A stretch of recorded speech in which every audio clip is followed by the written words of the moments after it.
नमस्कार मित्रों, एक बार पुनः स्वागत करता हूँ। मित्रों, जैसा कि हमने पिछली कक्षा में स्वरों के प्रकार जाने थे।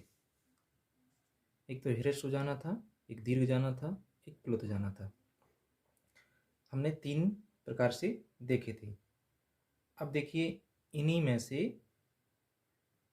3 भाग और हो जाते हैं। कैसे? उदात्त, अनुदात्त और स्वरित। ठीक है ना? ये 3 भेद होते हैं। अब इनको देखो, जानते हैं। मैं उन्हीं से संबंधित जो सूत्र दिए हैं 3 लिखा है। उच्चई रुदात्तः, नीचई रुदात्तः, समाहारः स्वरितः। देखिए, मैं इसका थोड़ा सा अर्थ करके बताऊंगा आपके लिए। जो लिखा हुआ है उनके सूत्रों के नीचे, वो भी जानेंगे कैसे हैं। उदात्त कौन है, अनुदात्त कौन है और समाहार स्वरित कौन है। देखिए,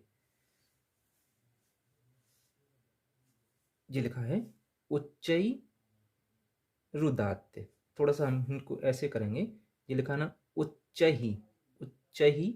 इसमें जो रा है ना, विसर्ग के रूप में बदल जाएगा और फिर बचेगा क्या? उदात्तः।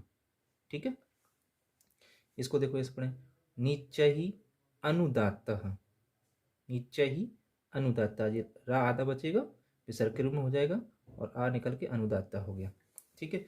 फिर लिखा है समाहारः स्वरितः, समाहारः स्वरितः। अब देखो, इसको देखिए कि उदात्त क्या है। इसमें लिखा है, क्या लिखा है? ताल्वादिषु, ताल्वादिषु सभागेषु स्थानेषूर्ध्वभागे निष्पन्नो अज उदात्त संज्ञा स्यात्। देखो, ताल्वादिषु सभागेषु स्थानेषु ऊर्ध्वभागे, ऊर्ध्वभागे निष्पन्नो अच। यहाँ देखिए, ये अवग्रह है और जा है जी, तो ये होगा अच। फिर इसमें से बचेगा क्या? उ। तो क्या हो गया? उदात्त संज्ञा स्यात्। अर्थात हम जाने कि तालु आदि, क्या लिखा? तालु आदि, तालु आदि ऊर्ध्व भाग। देखिए, यहाँ लिखा है, क्या है? स्थानेषु ऊर्ध्व, ऊर्ध्व भाग, भागे, ऊर्ध्व भाग से निष्पन्न, है ना, उच्चारित अच। ये यहाँ लिखा है अवग्रह है और इसमें चा अच उदात्त। मतलब तालु आदि के भाग से, कौन से भाग से?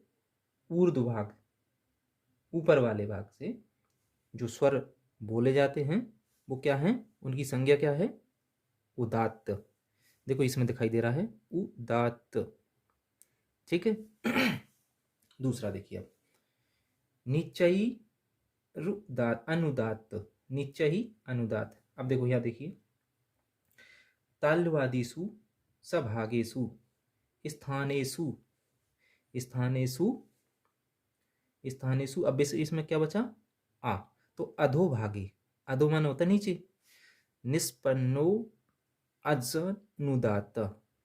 देखिए, यहाँ था उदात्त, यहाँ लग आ रहा है, देखिए अच। फिर क्या बचा? अनुदात्त संज्ञा स्यात्। अर्थात हम कहें कि तालु आदि के जो निचले भाग को स्पर्श करते हुए उच्चारित होने वाले स्वर क्या हैं? उदात्त, अनुदात्त, सॉरी, क्या है? अनुदात्त। जी लिखा है यहाँ, अनुदात्त। ठीक है। अब देखिए, ये तो हो गया तालु के ऊपरी भाग से, ऊर्ध्व भाग से बोले जाने वाले स्वर की संज्ञा है उदात्त, निचले भाग से है अनुदात्त। फिर आता है समाहार स्वरितः। अब देखिए, इसकी स्थिति कहाँ है, ध्यान से देखेंगे इसको।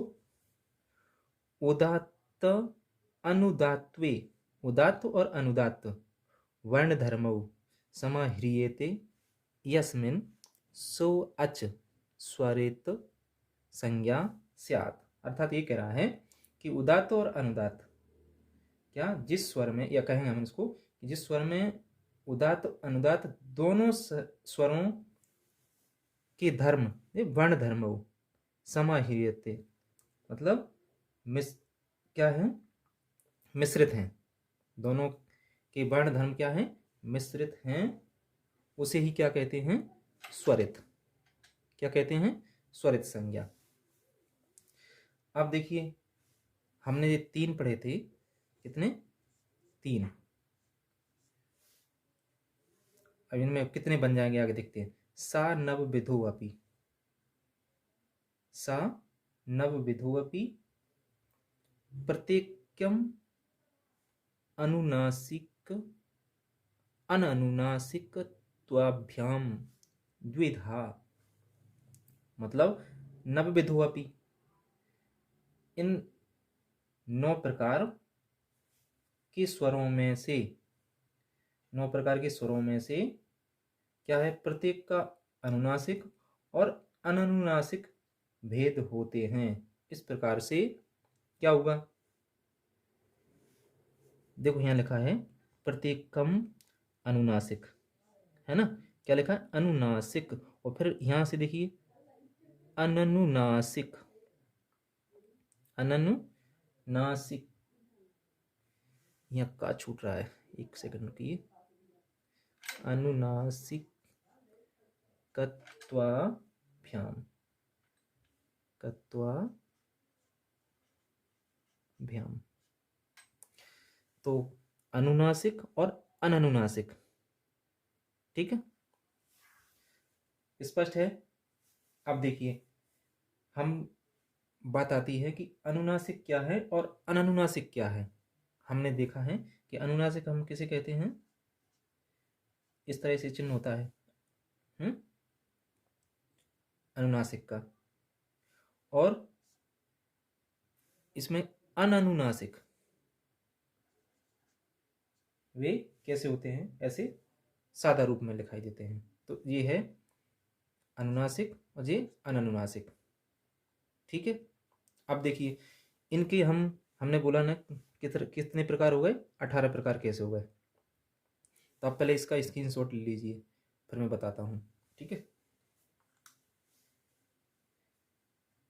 एक आ की बात करें तो 18 प्रकार से हो जाते हैं इनके भाग, कैसे हो जाते हैं देखते हैं अपन, और कौन कौन से हैं इनके 18 होंगे, ठीक है।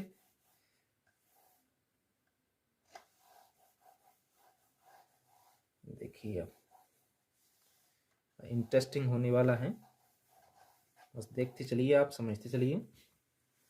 देखिए कौन कौन हो गए, उदात्त और अनुदात्त और स्वरित, स्वरित, 3 अभी देखे हमने सूत्र। अब देखिए, और हमने देखा है कौन सा है, इधर पढ़े थे हमने मात्रा के आधार पर 3, है ना, 3 पढ़े थे, ह्रस्व, दीर्घ और प्लुत, ठीक है। अब देखिए हमने कहा है कि जो उदात्त अनुदात्त और स्वरित हैं उनकी भी क्या हैं, 2 भेद। कैसे, इसमें होगा अनुनासिक और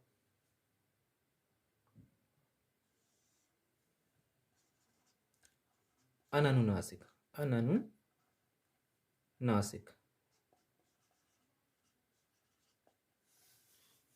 ठीक है। तो 2 हो गए। अब देखिए 18 कैसे होंगे, जैसे मान लीजिए मैंने लिख दिया आ, है ना, आ लिख दिया। अब आ का दीर्घ भी होता है ना, होता है कि नहीं, दीर्घ होता है ना, तो आ हो गया। और प्लुत भी हो सकता है, क्या होता है, ठीक है। तो मान लीजिए प्लुत क्या है, आ लिखा अपन ने ऐसे, और 3 की मात्रा लगा दी ऐसी, क्यों, 3 से ज़्यादा का समय लगे, मात्रा काल 3 से ज़्यादा लगे। तो देखिए 18 प्रकार से कैसे होगा। तो एक तो ह्रस्व का,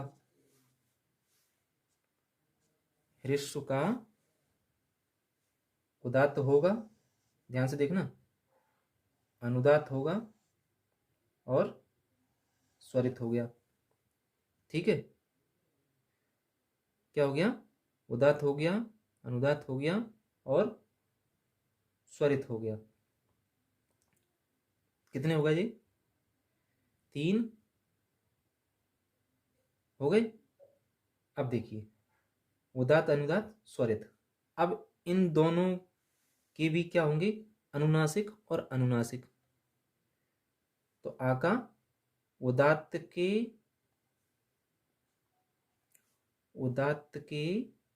अनुनासिक और अननुनासिक। तो इसका भी तो होगा अनुनासिक और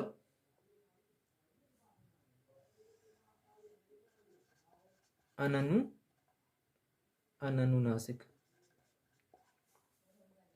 और फिर स्वरित के भी होंगे अनुनासिक और अननुनासिक। अब देखिए कितने प्रकार हो गए? 1 2 3 4 5 6। हमने पहले ह्रस्व के भाग किए, कौन? उदात्त, अनुदात्त और स्वरित। उदात्त, अनुदात्त और स्वरित। तो कितने हो गए जी? 1 मान लो, 2 3 4 5 और 6। ठीक है, इसके कितने हो गए? 6। इसके भी कितने होंगे? 6। इसके भी कितने होंगे? 6। इसलिए टोटल कितने हो गए? 18। अब थोड़ा सा देखिए, समझ लीजिए आप इसको, कि मतलब जो आ है ना, आ के कितने भाग हो गए? 18 प्रकार से हों, 18 प्रकार होंगे इसके। क्लियर हो गया? अब देखिए किस किस के 18 होंगे, ये भी देखना जरूरी है। मैं इसको साफ करूं, मैं एक दिन इसकी टेबल दोबारा से बनाऊंगा सही तरीके से। ठीक है, देखिए जैसे आ है, क्या है? आ, ई, उ और री। ठीक है, आ, ई, उ और री, इनके 18 भेद हैं। कैसे हैं? क्योंकि इनका ये दीर्घ होता है, इसका दीर्घ होता है, इसका भी दीर्घ होता है और इसका भी दीर्घ होता है। तो इनके होंगे कितने? और प्लुत भी है ना, सभी के प्लुत होंगे। अब देखिए इसके हो गए 18, इन चारों के। अब 12 किसके होंगे? ध्यान रखना, कौन कौन? एक तो री और ए, ओ, आई और आउ। इनके क्यों 12 होंगे? देखेंगे थोड़ा सा। क्योंकि इसका दीर्घ नहीं होता। क्या नहीं होता? दीर्घ नहीं। इनका क्या नहीं होता? ह्रस्व नहीं होता। इन सभी का नहीं होता ना। तो अब देखिए इसमें से एक कम हो जाएगा, एक कम हुआ तो 6 भाग कम हो जाएंगे। समझ में आ रहा है कि नहीं? तो री दीर्घ नहीं होता, इसलिए इसके कितने होंगे? 12। ए, ओ, आई और औ, इनके ह्रस्व नहीं होते, तो इनके कितने होंगे? 12। तो मतलब री, ए, ओ, आई और औ, इनके कितने प्रकार होंगे? 12। अब देखिए इनके कितने हो गए? 12। इसको भी आप लिखे रखें। ठीक है, अब देखिए हमने लिख रहे हैं री एवं री, इन दोनों के मिलाकर हो जाते हैं 30। 30 कैसे हो गए? हमें पता है। इनको देखो साथ में ही चलेंगे, ये दोनों साथ में गिने जाएंगे। और ध्यान रखना, क्योंकि री का दीर्घ होता है और प्लुत भी होता है, तो इसके तो होगा कितने? 18।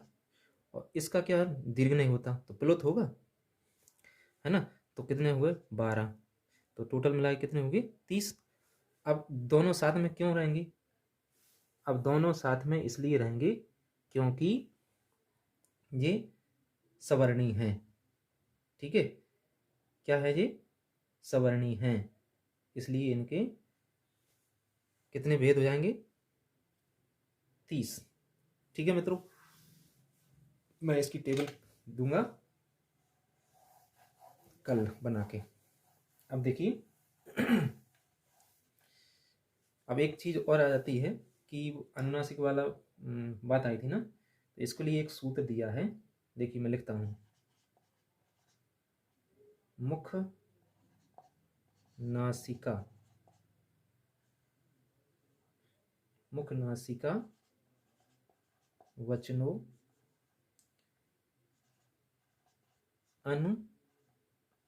अनुनासिका, अनुनासिका। देखिए तो ये सूत्र है 1-1-8, 1-1-8 का है। तो ये कहता है कि, क्या कहता है कि मुख और नासिका की सहायता से, लिखा है मुख और नासिका, मुख और नासिका की सहायता से जिन वर्णों का उच्चारण किया जाता है उन्हें ही अनुनासिक कहते हैं। ठीक है, अब इसको भी लिख लेना व्यंजन पर। ठीक है, वैसे व्यंजन वाला पार्ट शुरू होना था, तो मुझे लगा कि ये चीज़ और बता देना चाहिए आपके लिए, तो कुछ सही रहेगा। ठीक है, अब आता है व्यंजन। ठीक है, या कहें हम हल, हल कहते हैं ना। ठीक है, अब देखिए व्यंजन के बारे में,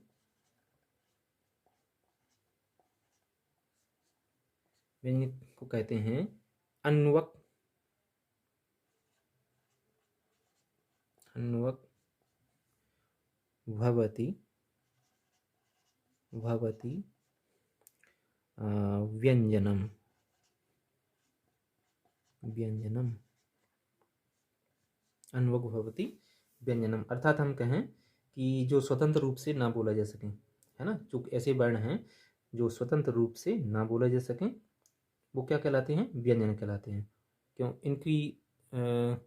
इनकी सहायता के लिए कौन आ जाते हैं, स्वर आ जाते हैं, तो वो उनको फिर बोल सकते हैं। जैसे मान लीजिए हम लिख दें, यहाँ का लिख रहे हैं, हमने इसके बारे में बताया था, इसको हमने इस तरह से लिख दिया तो किसी की हिम्मत नहीं है कि इसको बोल लें। यदि इसमें आ जुड़ गया तो बनेगा का, तो अब बोल सकते हैं इसको, क्योंकि इस का को बोलने का हम कितना भी प्रयास करें बोल नहीं सकते। यदि शुरुआत में आ गया तो बोल नहीं सकते, बीच में तो उसका उच्चारण हो जाता है, लेकिन शुरुआत में इसका उच्चारण नहीं होता, तो इसकी मात्रा क्या होगी, आधी।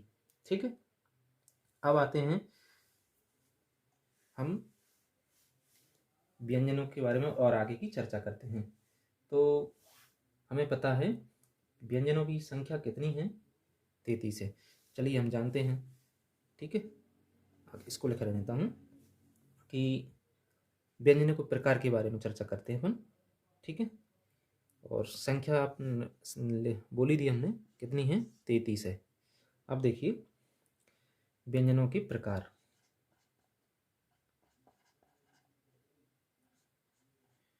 व्यंजन के प्रकार। अब देखिए व्यंजन के प्रकार की बात आती है तो एक तो है आपका स्पर्श, दूसरा है आपका स्पर्श व्यंजन हो गया, दूसरा है आपका अंतस्थ, अंतस्थ। ठीक है, और तीसरा है आपका ऊष्म। ठीक है, ये 3 प्रकार के आपके व्यंजन हैं। ठीक है, अब देखिए ये माहेश्वर सूत्र में स्पष्ट रूप से दिखाई पड़ते हैं। अब बात आती है चौथा प्रकार है ना, वो माहेश्वर सूत्र में नहीं दिखाई पड़ता, वो चौथा मान लीजिए संयुक्त व्यंजन है ना, वो आपके माहेश्वर सूत्रों में दिखाई नहीं पड़ता। कौन कौन दिखाई, कौन से नहीं पड़ते, कौन से नहीं दिखाई पड़ते, संयुक्त व्यंजन। ठीक है, अब देखिए हम,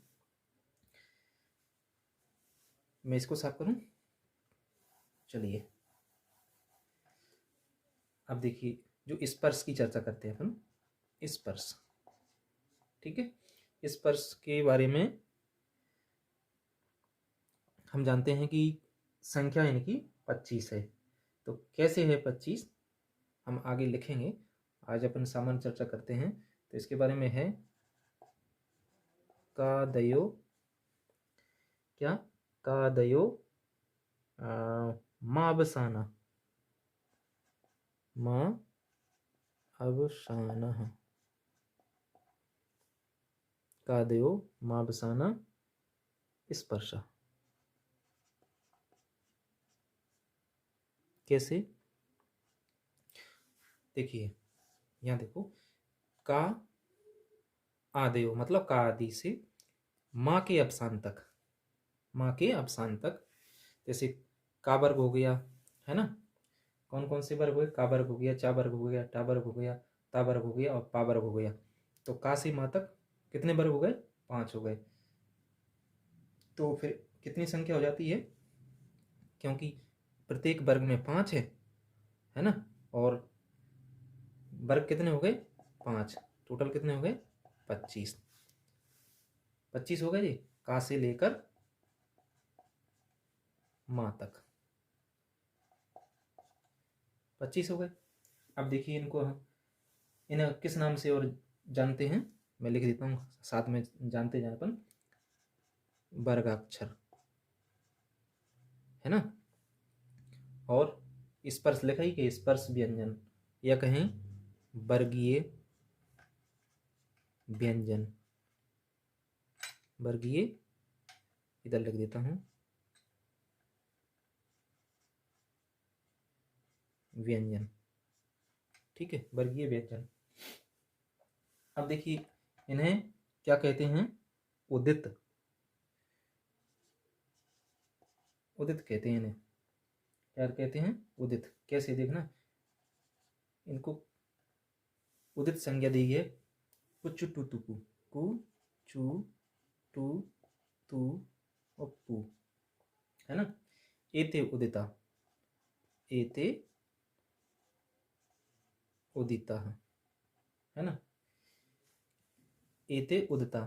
अब इसमें जो ऊ है ना, ऊ दिखाई दे रहा है, इसमें ऊ की इत संज्ञा होगी, इसलिए इनको उदित कहा जाता है। ऊ इत, ऊ इत। ठीक है मित्रों, क्लास थोड़ा सा लंबी हो रही है, तो आज के लिए बस इतना ही। कल हम और जानेंगे, महत्वपूर्ण तथ्यों के साथ में आएंगे। नमस्कार मित्रों।